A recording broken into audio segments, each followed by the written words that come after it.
নমস্কার। সমাসের এই পর্বে তোমাদের স্বাগত। এই পর্বকে আমরা আবার দুই ভাগে ভাগ করে আজ পড়ব। আগের পর্বে আমরা পড়েছিলাম তৎপুরুষ সমাস, আর এই পর্বে আমরা পড়ব দুই ভাগে। প্রথম ভাগে আমরা তিনটে সমাস পড়ব: দ্বিগু সমাস, অব্যয়ীভাব সমাস, নিত্য সমাস। এই তিনটে সমাস আমি প্রথম 12 মিনিটের মধ্যে কভার করে দেব। তারপরে ওই অতটুকু ভিডিও দেখার পর তোমরা একটা ব্রেক নিয়ে আসতে পারো, দিয়ে আবার ভিডিও কন্টিনিউ করতে পারো, কারণ একটানা দেখলে তোমরা নাও বুঝতে পারো, তাই আমার এই ব্যবস্থা। তো প্রথমে আমরা এই তিনটে সমাস পড়ে নিই, চলো শুরু করি। আর তারপরে আমরা এই ভিডিও দ্বিতীয় অংশে পড়ব আমাদের বহুব্রীহি সমাস, আর পড়ে থাকা আর দুটো সমাস অলোপ সমাস এবং বাক্যাশ্রয়ী সমাস। অর্থাৎ আজকেই আমরা সমাসের অধ্যায় পুরো শেষ করব। তাই প্রথম 12 মিনিটের মধ্যে আমরা শেষ করব নিত্য, অব্যয়ীভাব, দ্বিগু, এই তিনটে সমাস। আর তারপরে ওই 12 মিনিটটুকু দেখার পর তোমরা একটা ব্রেক নিয়ে নিও, এসে তারপরে বাকি তিনটে মানে বহুব্রীহি, অলোপ এবং বাক্যাশ্রয়ী সমাস দেখে নিও। এইভাবে আজকেই আমরা সমাসটা পুরো শেষ করে দেব। তো চলো শুরু করি। দ্বিগু সমাস: যে সমাসের পূর্বপদটি সংখ্যাবাচক বিশেষণ ও পরপদ বা উত্তরপদটি বিশেষ্য এবং সমস্ত পদটি দিয়ে সমষ্টি বা সমাহার বোঝায়, তাকে দ্বিগু সমাস বলে। অর্থাৎ এই সমাসের পূর্বপদ হবে অবশ্যই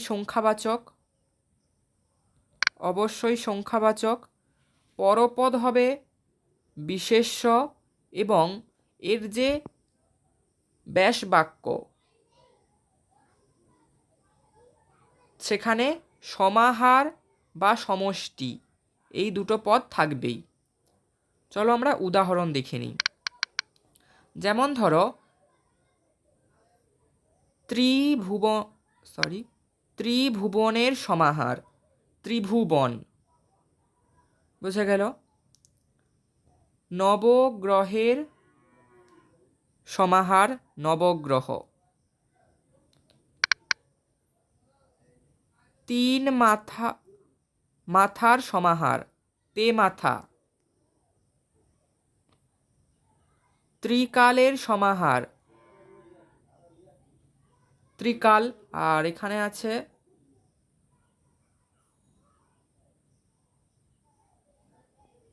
তিনটি ফলের সমাহার, ত্রিফলা।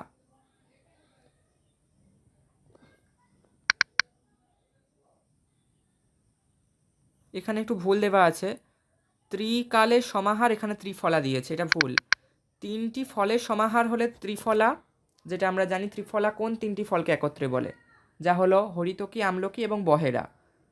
সেই তিনটে ফলের সমাহার, তিন ফলের সমাহার বা ত্রিফলের সমাহার ত্রিফলা, আর তিন কালের সমাহার ত্রিকাল।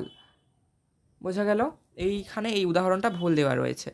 যেগুলো ভুল থাকে আমি তোমাদের দেখিয়ে দিই। যেমন আগের দিনও দেখিয়ে দিয়েছিলাম, একটা ভুল ছিল বইয়ে, সেটা দেখিয়ে দিয়েছিলাম। আজকেও এটা ভুল ছিল, তোমাদের দেখিয়ে দিলাম। দ্বিগু সমাস ও বহুব্রীহি সমাস করতে এসে আমরা ভুল করে থাকি। আর তোমরা যেহেতু এখনও বহুব্রীহি সমাসটাই বোঝনি, তাই তোমরা এই অংশটা বুঝতে পারবে না। তাই এই অংশটা আমরা তখন পড়ব যখন আমরা বহুব্রীহি সমাস পড়ব। এখনও যেহেতু আমাদের বহুব্রীহি সমাস পড়া হয়নি, তাই এটা আমরা এখন পড়ছি না, এটা আমরা পরে পড়ব। এবার আসো দ্বিগু সমাস ও কর্মধারয় সমাসের মধ্যে পার্থক্য। দ্বিগু সমাসের পূর্বপদ সর্বদা সংখ্যাবাচক বিশেষণ ও উত্তরপদটি বিশেষ্য হয়। অপরদিকে আমাদের কর্মধারয় সমাসে আমরা কি পড়েছিলাম না সমসমান পদ দুটো কখনো বিশেষ্য কখনো বিশেষণ হয়। বিশেষণ হলে তা কখনোই সংখ্যাবাচক বিশেষণ হয় না। সংখ্যাবাচক বিশেষণ হলে তা দ্বিগু সমাসের আয়ত্তে চলে আসে।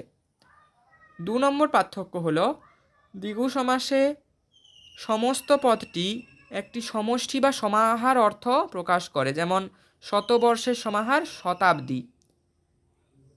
আবার কর্মধারয় সমাসে উত্তরপদ বা পরপদের অর্থই প্রধান রূপে প্রতীয়মান হয়, যেমন মহান যে রাজা মহারাজা। এখানে রাজার অর্থই প্রধান রূপে প্রতীয়মান হচ্ছে, যেমনটা আমি তোমাদের কর্মধারয় সমাস পড়ানোর সময় বলেছিলাম। তো আসো আজকে দ্বিতীয় সমাসে অর্থাৎ অব্যয়ীভাব সমাসে। এই অব্যয়ীভাব সমাসে অব্যয়ী হচ্ছে প্রধান। কিভাবে চলো দেখে নিই। যে সমাসে পূর্বপদ অব্যয়ের সঙ্গে, পূর্বপদ হচ্ছে অব্যয়, তার সঙ্গে পরপদ বিশেষের মিলে বা মিলনে যে সমাস সম্পাদিত হয় এবং সমাসবদ্ধ পদে অব্যয়ের অর্থই প্রধান রূপে প্রতীয়মান হয়, তাকে অব্যয়ীভাব সমাস বলে। এই জাতীয় সমাসে পূর্বপদে অনেক সময় উপসর্গের প্রাধান্য লক্ষ্য করা যায়। সংস্কৃতের মতো বাংলাতেও সমীপ্য, অভাব, বিপসা, অনুক্রম, যোগ্যতা, সম্মুখ, পশ্চাৎ বিভিন্ন ধরনের অব্যয়ীভাব সমাস রয়েছে। এগুলো তোমরা তোমাদের ব্যাকরণ বই থেকে উদাহরণ সহ আশ্বস্ত করে নিও। আমরা প্রত্যেকটা বিভাগের অর্থাৎ প্রত্যেকটা অব্যয়ীভাব সমাসের বিভাগের দুটো করে উদাহরণ দিয়ে এই অংশের সমাসটা শেষ করব। চলো সমীপ্য অর্থে। রাতের কাছাকাছি, রাত নাগাদ। অক্ষির সমীপে, অক্ষির সমীপে সক্ষম। বোঝা গেল? এবার অভাব অর্থে চলো। অভাব অর্থে ভিক্ষার অভাব, দুর্ভিক্ষ, আর কোনটা বলা যায়, মানানের অভাব, বেমানান। আমি তোমাদের সেই উদাহরণগুলোই দেওয়ার চেষ্টা করছি যেগুলো তোমাদের পরীক্ষায় আসতে পারে। তবে এগুলোই যে আসবে তার একদম 100% দাবি আমি জানাচ্ছি না। আমি এগুলো ইম্পর্টেন্ট, মানে এগুলো তোমরা জানলে তোমরা অন্যগুলো করতে পারবে, সেই রকম ধরনের আমি তোমাদের বলছি।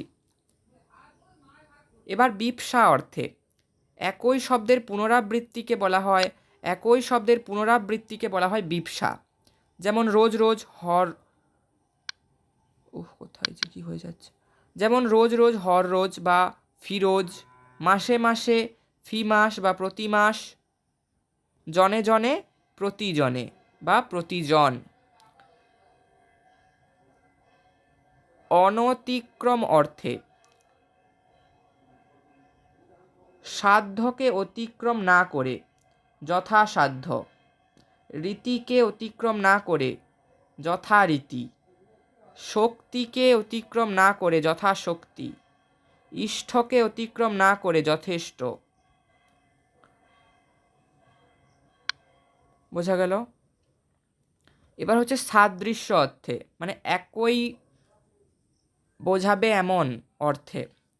বনের সদৃশ, উপবন, মানে বনের মতো দেখতে উপবন। ভাষা সদৃশ, উপভাষা। দানের সদৃশ, উপদান। দ্বীপের সদৃশ, উপদৃশ। দানের সদৃশ, এটা তোমরা দেখে রাখো, অনুদান। এখানে কিন্তু উপ হচ্ছে না, এখানে অনু হচ্ছে। সীমা বা ব্যাপ্তি অর্থে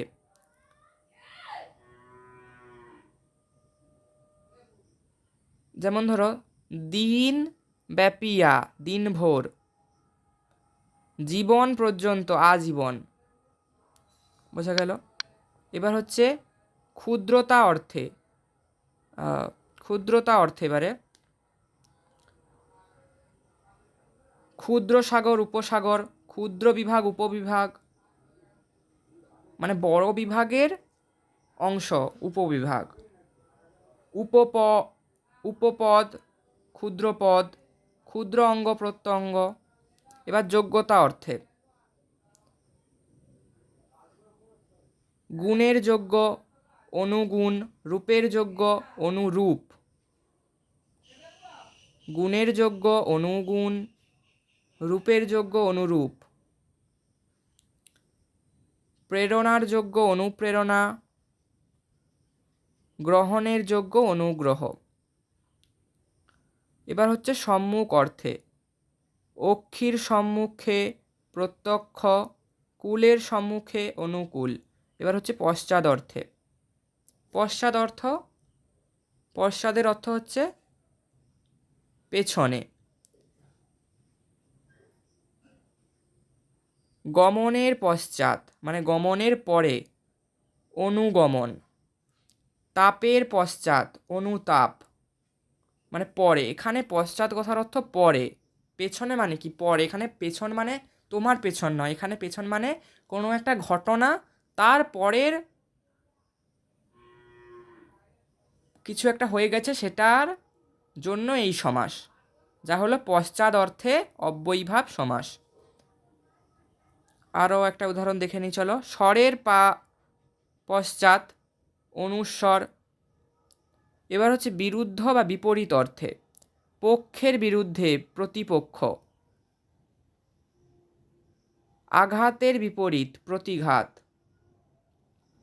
এবার হচ্ছে অতিক্রম অর্থে মানে ছেড়ে যাওয়া, ছেড়ে যাওয়ার অর্থে প্রত্যাশার আধিক্য, হাপিতেশ্য। বেলাকে অতিক্রম, উদ্বেল। মুখের অভিমুখ, সম্মুখ। বোঝা গেল? এবার আজকের অন্তিম সমাস, আজকে 3টে সমাস পড়াবো বলেছিলাম, আজকের শেষ সমাস। যে সমাসে ব্যাস বাক্য হয় না, হবেই না, বা ব্যাস বাক্য করতে অন্য পদের প্রয়োজন হয় তাকে নিত্য সমাস বলে। মানে নিজস্ব উপায়ে বা নিজস্ব সত্তায় এই সমাসের ব্যাস বাক্য করা যায় না। যেমন ধরো কেবল হাঁটা, হাঁটাহাঁটি।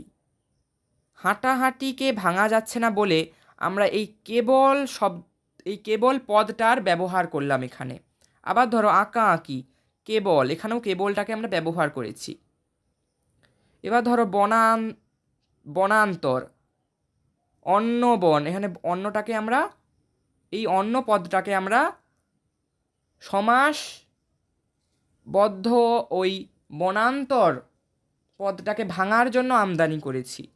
মানে নিত্য সমাসের নিজস্ব কোনো ব্যাস বাক্য থাকে না, যে কারণে আমরা অন্য পদের সাহায্য নিই। এই নিত্য সমাস কেন? কারণ এটা নিত্য মানে সব সময়ের জন্যই সমাসবদ্ধ, এই সমাসকে ভাঙা যায় না। তাই প্রথমেই এর নামেই দেখো, এর নামেই বোঝা যাচ্ছে নিত্য মানে সব সময়ের জন্য, যা এটা সব সময়ের জন্য সমাসবদ্ধ, মানে এটাকে ভাঙা যায় না। ভাঙা গেলেও আমাদের অন্য পদের সাহায্য নিতে হয়। সমাসবদ্ধ পদকে ভেঙে আমরা কখনোই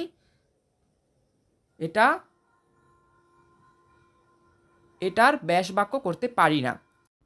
প্রথম 3টে সমাস পড়ে তোমরা নিশ্চয়ই ব্রেক নিয়ে এসেছিলে। চলো ভিডিও কন্টিনিউ করি। ভিডিওর এই শেষাংশে আমরা আজকে সমাস পুরো শেষ করে দেব অন্তিম থাকা 3টে সমাস পড়ার মাধ্যমে, যা হলো বহুব্রীহি সমাস, অলোপ সমাস এবং বাক্যাশ্রয়ী সমাস। এই 3টে সমাস পড়ে আজ আমরা সমাস অধ্যায়টা পুরো শেষ করে দেব। অর্থাৎ তোমাদের পরীক্ষার ব্যাকরণ অংশের পড়া আজ শেষ হচ্ছে। তাহলে চলো শুরু করি বহুব্রীহি সমাস দিয়ে।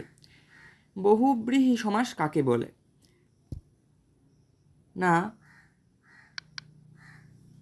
যে সমাসে পূর্বপদ ও পরপদ কোনোটারই অর্থ প্রধানরূপে না বুঝিয়ে তাদের দ্বারা ইঙ্গিতবহ অন্য পদের অর্থ প্রধানভাবে পরিপুষ্ট হয় বা প্রধানরূপে প্রতীয়মান হয় তাকে বলে বহুব্রীহি সমাস।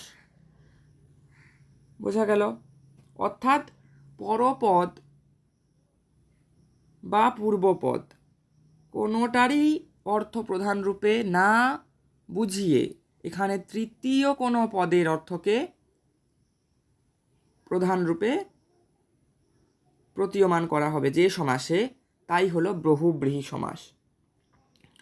বহুব্রীহি শব্দের অর্থ বহু হইয়েছে ব্রীহি যার, এই ব্রীহি শব্দের অর্থ ধান, তো কথাটা দাঁড়ায় বহু ধান হয়েছে যার। এই ব্যাস বাক্যকে সমাসবদ্ধ করলে আমরা শব্দটা পাই বা পদটা পাই বহুব্রীহি। বহুব্রীহি বোঝা গেল? বহুব্রীহি এই সমাসবদ্ধ বা সমাসবদ্ধ পদটি বহুব্রীহি সমাসেরই উদাহরণ। মানে সমাসের নামটাও বহুব্রীহি, আবার খোদ ওই বহুব্রীহি পদটাও বহুব্রীহি সমাসের উদাহরণ। আরও আমরা উদাহরণ দেখে নিই চলো। পদ্ম নাভিতে যাহার, পদ্ম নাভিতে যাহার, পদ্মনাভ, এখানে পদ্ম নাভিতে যাহার, এখানে এই ব্যাস বাক্যের কোনো পদই প্রধানরূপে প্রতীয়মান হচ্ছে না।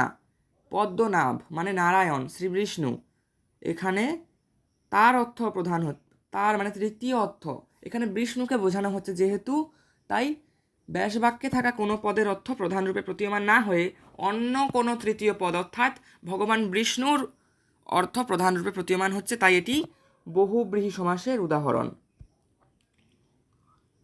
এবার চলো বহুব্রীহি সমাসের ভাগগুলি আমরা জেনে নিই। প্রথমে আসছে সমান অধিকার বহুব্রীহি বা সমানাধিকার বহুব্রীহি। যে বহুব্রীহি সমাসের পূর্বপদ বিশেষণ ও পরপদ বিশেষ্য এবং উভয়ই শূন্য বিভক্তি অ হয়, মানে শূন্য বিভক্তিটা তো অবিভক্তি তোমরা জানো, তাকে সমানাধিকার বহুব্রীহি বলে। যেমন উদাহরণ দেখে নিই চলো। কৃষ্ণ কান্ত যার, কৃষ্ণকান্ত, বোঝা গেল? আবার ব্যাধিকরণ বহুব্রীহি, সেটা ছিল সমান আধিকার বহুব্রীহি বা সমান আধিকরণ বহুব্রীহি, বোঝা গেল? আর এটা হচ্ছে ব্যাধিকরণ বহুব্রীহি। যে বহুব্রীহি সমাসে পূর্বপদ ও পরপদ ভিন্ন বিভক্তিযুক্ত বিশেষ্য পদ হয় তাকে ব্যাধিকরণ বহুব্রীহি সমাস বলে। যেমন পিনাকে পানি যার বা পিনাক পানি যার, পিনাক পানি, বোঝা গেল? বা পদ্ম পদে যার, পাদ পদ্ম,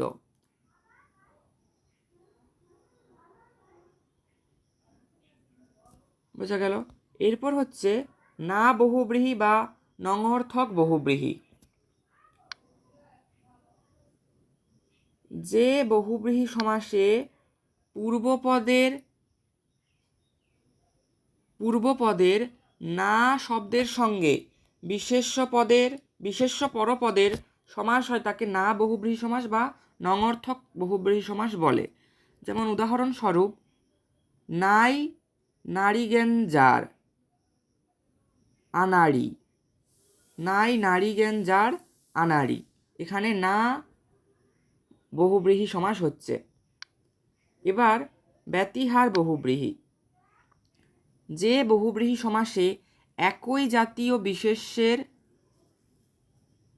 দ্বিত্বে দ্বারা বা দ্বিত্ব দ্বারা, এটাকে দ্বিত্বেও বলে আর দ্বিত্বও বলে, তোমরা যেমন উচ্চারণ করতে পারো, মোট বিষয়টার কনসেপ্ট ঠিক রেখো। তাহলে দ্বিত্বের দ্বারা পরস্পর একই জাতীয় ক্রিয়া বিনিময় বোঝায় তাকে ব্যতিহার বহুব্রীহি বলে। যেমন গলায় গলায় যে মিল, গলাগলি। লাঠিতে লাঠিতে যে যুদ্ধ, লাঠালাঠি। মধ্যপদলোপী বহুব্রীহি সমাস, যে বহুব্রীহি সমাসে ব্যাসবাক্যের মধ্যকার পদটি লোপ পায় তাকে মধ্যপদলোপী বহুব্রীহি সমাস বলে। যেমন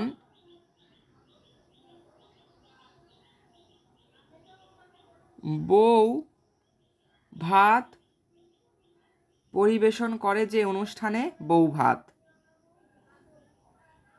বোঝা গেল এখানে অনেকখানি বাক্যাংশ লোপ পেয়ে গেছে, তাই এটি মধ্যপদলোপী বহুব্রীহি সমাসেরই উদাহরণ। এক্ষেত্রে জেনে রেখো, মধ্যপদলোপী বহুব্রীহি সমাসে উপমানের সাথে সমাস হয় বলে একে উপমাত্মক বহুব্রীহি সমাস এবং ব্যাখ্যাত্মক বহুব্রীহি সমাসও বলা হয়ে থাকে। এবার হচ্ছে সমার্থক বহুব্রীহি সমাস, যে বহুব্রীহিতে পূর্বপদ বিশেষ্যের সঙ্গে সমার্থক পরপদের সমাস হয় তাকে সমার্থক বহুব্রীহি সমাস বলে। যেমন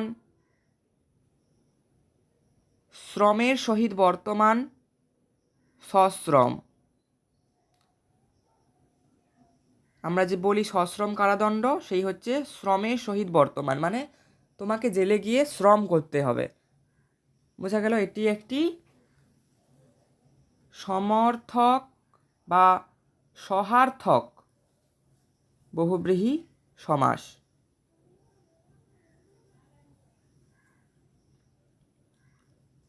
তাহলে আরেকবার সংজ্ঞাটাই বুঝে নাও, যে বহুব্রীহিতে পূর্বপদ বিশেষের সঙ্গে সহার্থক পরপদের সমাস হয় তাই হলো সহার্থক বহুব্রীহি। আরও একটা উদাহরণ ইত্যাদি দেখে নেই চলো। শস্যের সহিত বর্তমান শিষ্যের সহিত বর্তমান সশিষ্য। চলো পরবর্তী বহুব্রীহি সমাসের উপবিভাগ, সংখ্যা পূর্ব বহুব্রীহি বা সংখ্যাবাচক বহুব্রীহিও এটাকে বলা হয়ে থাকে। দুটোই একই জিনিস, যেটা বলবে তোমরা সেটা দিয়ে দিও। যে বহুব্রীহি সমাসের পূর্বপদটি সংখ্যাবাচক বিশেষণ হয় তাকে সংখ্যাবাচক বহুব্রীহি বা সংখ্যাপূর্ব বহুব্রীহি বলে। যেমন 10 আনন যার, দশানন অর্থাৎ রাবণ। এখানেও দেখো একদম বহুব্রীহি সমাসের যে পূর্বের আমরা শর্ত পড়েছিলাম, অর্থাৎ তৃতীয় পদের অর্থ প্রধান হবে, তাই কিন্তু হচ্ছে। 10 আনন যার পূর্বপদের কোনো কিছুই প্রধান হচ্ছে না, বরং তৃতীয় পদ রাবণ, রামায়ণে রাবণ চরিত্র এখানে প্রধান রূপে প্রতীয়মান হচ্ছে।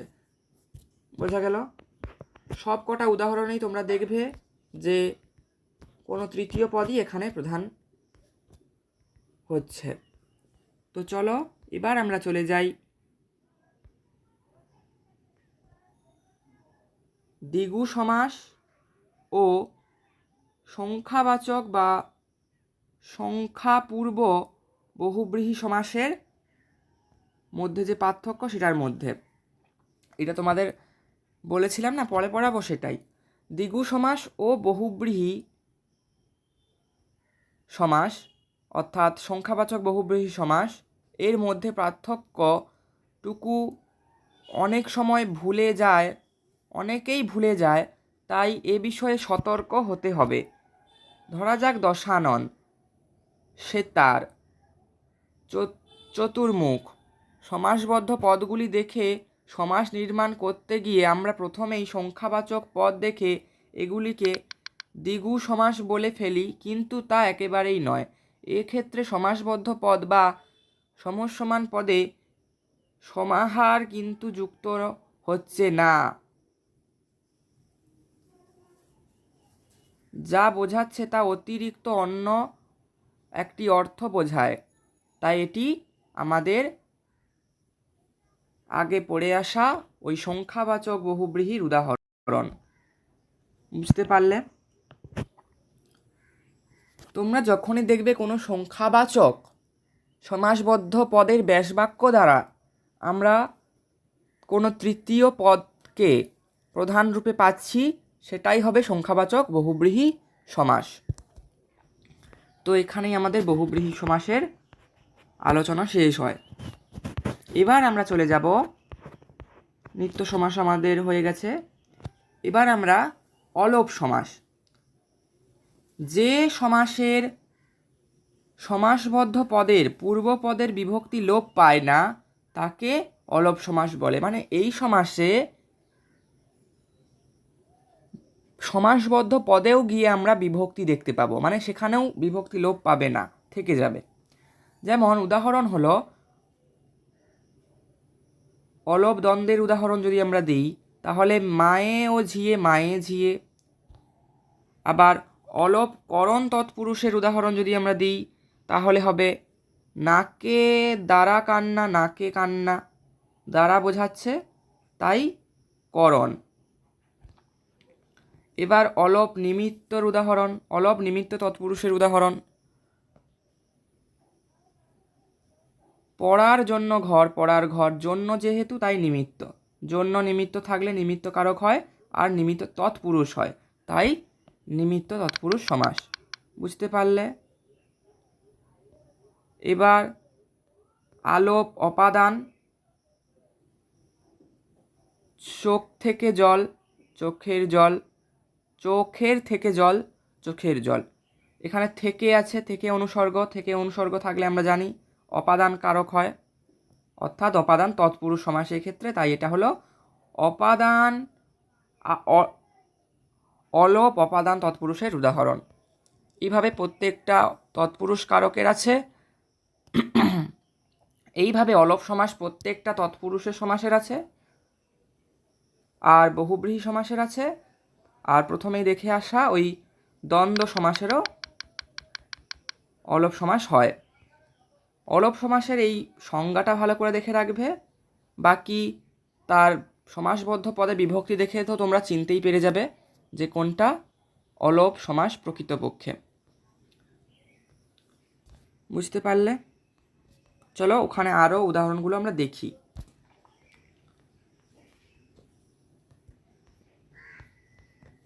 কোথায় চলে এলাম?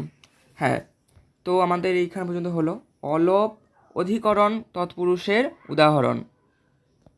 দিনে ডাকাতি থেকে দিনে ডাকাতি। দিনে মানে সময় বোঝাচ্ছে, স্থান কাল পাত্র বোঝালে আমাদের অধিকরণ কারক হতো, অর্থাৎ অধিকরণ তৎপুরুষ হতো, তাই এক্ষেত্রে অলোপ অধিকরণ তৎপুরুষ। বোঝা গেল? এবার অলোপ সম্বন্ধ তৎপুরুষ, মামা বাড়ি মামার বাড়ি। বোঝা গেল? এই র বিভক্তি থাকলে বেশিরভাগ ক্ষেত্রেই আমরা দেখি সম্বন্ধ কারক হতো, অর্থাৎ সম্বন্ধ তৎপুরুষ, অর্থাৎ অলোপ সম্বন্ধ তৎপুরুষ। এবার উপপদ, উপপদ তৎপুরুষ বোঝানোর সময় আমি খুব সহজ করে বুঝেছিলাম, কিন্তু তোমাদের নিশ্চয়ই মনে আছে। তো চলো তারই উদাহরণ অলোপের ক্ষেত্রে দেখে নিই। কাগজে পড়ে যে, কলেজে পড়ে যে, কলেজ পড়া। বোঝা গেল? পড়ে যে মানে এখানে একটা ক্রিয়ার সঙ্গে আমরা প্রত্যক্ষ হচ্ছি, যা উদাহরণ হচ্ছে অলোপ উপপদ তৎপুরুষের উদাহরণ। অলোপ উপপদ তৎপুরুষ, ওকে, অলোপ উপপদ তৎপুরুষ। এখানে দেখো কলেজে, এইখানে এ বিভক্তিটা, এইখানে এ বিভক্তিটা রয়ে গেছে, এ বিভক্তি রয়ে গেছে। তো শেষ বহুব্রীহি অলোপ বহুব্রীহি সমাসের উদাহরণ। গায়ে হলুদ হয় যে, গায়ে হলুদ দেওয়ার যে অনুষ্ঠান, বা গায়ে হলুদ দেওয়ার যে অনুষ্ঠান, গায়ে হলুদ, এখানে গায়ে, এখানেও এ বিভক্তিটা রয়ে যাচ্ছে, আর শর্ত অনুযায়ী এটা বহুব্রীহি সমাস, কারণ এটা একটা বিয়ের অংশ, বিয়ের একটা রীতি, এটা বিয়ে নিজেই তো একটা রীতি, আর সেই রীতির একটা উপরীতি যেহেতু গায়ে হলুদ, তাই এটি একটি অন্য অর্থ বহন করছে, সেই জন্য। আর অন্য অর্থ অর্থাৎ তৃতীয় অর্থ বহন করলে তা বহুব্রীহি সমাস হয়, সেই জন্য এটা অলপ বহুব্রীহি সমাসের উদাহরণ। ওকে, তো চলো কোন সমাসে এক নজরে দেখে নেওয়া যাক কোন সমাসে কোন পদের অর্থ প্রাধান্য পায়। এই চার্ট মানে এই তালিকা তোমরা একদম আশ্বস্ত করে নেবে, কারণ পরীক্ষা এখান থেকে অন্তত পক্ষে 2 নাম্বার তো তোমাদের 2027 মাধ্যমিকে থাকতে চলেছেই। এছাড়াও তোমাদের এই 26 যে সেকেন্ড ইউনিটের পরীক্ষা আর তোমাদের যে থার্ড ইউনিটের পরীক্ষা অর্থাৎ তোমাদের টেক্সট পরীক্ষা সেখানেও থাকবে। দ্বন্দ্ব সমাস, এখানে কোন পদের অর্থ প্রাধান্য পায়? উভয় পদের অর্থ প্রাধান্য পায়। কর্মধারয় সমাস, এখানে কোন পদের অর্থ পায়? অর্থ প্রধান রূপে প্রতীয়মান হয় না পরপদের অর্থ প্রধান রূপে প্রতীয়মান হয়। তৎপুরুষ সমাস, পরপদের অর্থ প্রধান রূপে প্রতীয়মান হয়। বহুব্রীহি সমাস একমাত্র সমাস যা হচ্ছে অন্য পদের অর্থ বা তৃতীয় পদের অর্থ প্রধান রূপে প্রতীয়মান হয়। দ্বিগু সমাস, দ্বিগু সমাসের ক্ষেত্রে পূর্বপদের অর্থ প্রধান রূপে প্রতীয়মান হয়। আর অব্যয়ীভাব সমাস, এখানেও পূর্বপদের অর্থ প্রধান রূপে প্রতীয়মান হয়। বোঝা গেল? এটা তোমরা স্ক্রিনশট তুলে নাও বা তোমাদের বইয়েও থাকতে পারে বা তোমরা লিখে নাও এখান থেকে। ওকে, তো চলো আমাদের একদম শেষাংশে অর্থাৎ বাক্যাশ্রয়ী সমাসে আমরা চলে যাই। যখন একটি বাক্য বা বাক্যাংশ সমাসবদ্ধ পদরূপে ব্যবহৃত হয় তাকে বাক্যাশ্রয়ী সমাস বলে। এই সমাসে সমাসবদ্ধ পদগুলি অপরিবর্তিত থাকে। মানে এই যে সমাস একদম বাক্যাশ্রয়ী, বাক্যকে আশ্রয় করে, এর উদাহরণ দেখলেই তোমরা বুঝতে পারবে।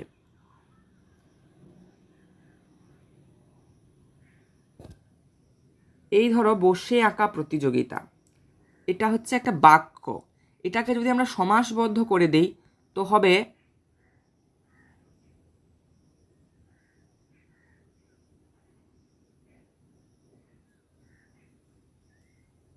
বাক্যাশ্রয়ী সমাস। এছাড়াও যদি আমরা বাক্যাশ্রয়ী সমাসের একটা ভালো উদাহরণ দেই তাহলে সমাসবদ্ধ পদ যুধিষ্ঠির। এই যুধিষ্ঠির পদটিকে ভাঙলে আমরা যে ব্যাস বাক্য পাবো তা হলো যুদ্ধে স্থির যিনি কমা দিয়ে তিনি। অর্থাৎ এই যে সমাসবদ্ধ পদকে ভেঙে আমরা এই বাক্য পেলাম, একটা পুরো বাক্যকে আশ্রয় করে একটা সমাস হলো যুধিষ্ঠির। এটি হলো বাক্যাশ্রয়ী সমাসের উদাহরণ। এই যুধিষ্ঠিরটা তোমরা মনে রেখো। যুধিষ্ঠির, তাহলে যুধিষ্ঠির পদটি কোন সমাস হবে? বাক্যাশ্রয়ী সমাস। বোঝা গেল? আমাদের সমাস এখানেই শেষ হচ্ছে। চলো দেখে নিই কতগুলো প্রশ্নোত্তর অর্থাৎ এমসিকিউ চটজলদি। প্রথম, সমাস শব্দের অর্থ কী? সংক্ষেপ তোমাদের আগেই পড়িয়েছি। কর্মধারায় সমাসে প্রধান থাকে কোন পদ? পরপদের অর্থ প্রধান হয়। যা, কোথায় চলে এলাম আমি? এমসিকিউগুলো আমরা দেখে নেব। ওকে, দুটো হলো। তো 3 নম্বর এমসিকিউ, ইসাবের সঙ্গে কুস্তি লড়তে তো একেবারেই গড় রাজি। গড় রাজি মানে নয় রাজি, অর্থাৎ না তৎপুরুষ সমাস। বোঝা গেল? পরপদের অর্থ প্রধান হয়ে সমাস হয় কোথায়? উক্ত তৎপুরুষ সমাসে। রামদাস আর কোনো প্রশ্ন করিল না। রামদাস এখানে কোন সমাস? রামদাস কোন সমাস? কর্মধারয় সমাস। যে সমাসে সমসমান পদ দুটির উভয় পদই বিশেষ্য ও পরপদের অর্থ প্রধান রূপে প্রতীয়মান হয় সেটি কোন সমাস? উত্তর দ্বন্দ্ব সমাস। দ্বন্দ্ব সমাস। কৃত্তিবাস কোন সমাস? এই উত্তরটা তোমরা করো, আমি তোমাদের বুঝিয়েছি, ভালো করে চিন্তা করে এইটার উত্তর তোমরা দাও। বুঝতে পারলে? আগেও একটা ফাঁকা রেখেছিলাম তোমাদের জন্য, আচ্ছা বাদ দাও, ওটা তো আমি করেই দিলাম। তোমরা শুধু এই কৃত্তিভাসটা কমেন্টে উত্তর জানাও আমাকে। যে প্রথম উত্তর লিখবে তার উত্তর আমরা পিন করব। এবার হচ্ছে 8, দ্বন্দ্ব সমাসে কোন পদের অর্থ প্রধানরূপে প্রতীয়মান হয়? উত্তর হচ্ছে উভয় পদ, উত্তর পদ এবং পূর্বপদ দুটোরই অর্থ প্রধানরূপে প্রতীয়মান হয়। এর পরের উত্তরগুলো করে দেওয়া আছে, তোমরা দেখো, আমি স্ক্রল করছি।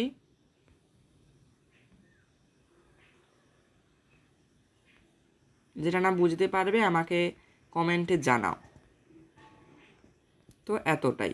আর যেগুলো ফাঁকা রয়েছে ওগুলো তোমাদের জন্য, ওগুলো তোমরা আমাকে কমেন্টে জানাও। বহু ব্রীহি শব্দের অর্থ কি? ধান। যেগুলো ফাঁকা রয়েছে তোমরা অবশ্যই ওগুলো পূরণ করো। হলো তো, চলো আর একবার প্রশ্নগুলো তোমাদের স্ক্রল করে দেখাই, দেখে নাও ভালোভাবে। এই এমসিকিউগুলো কিন্তু সত্যিই পরীক্ষায় আসার মতো। যেগুলোর উত্তর দাগানো নেই সেগুলো তোমরা আমাকে কমেন্টে জানাও। আজ এতটাই। আর আজ আমি তোমাদের সমাস সমাপ্ত করে দিলাম। আর এই সমাস শিখতে আমাদের মোটেও লাগলো না 6 মাস।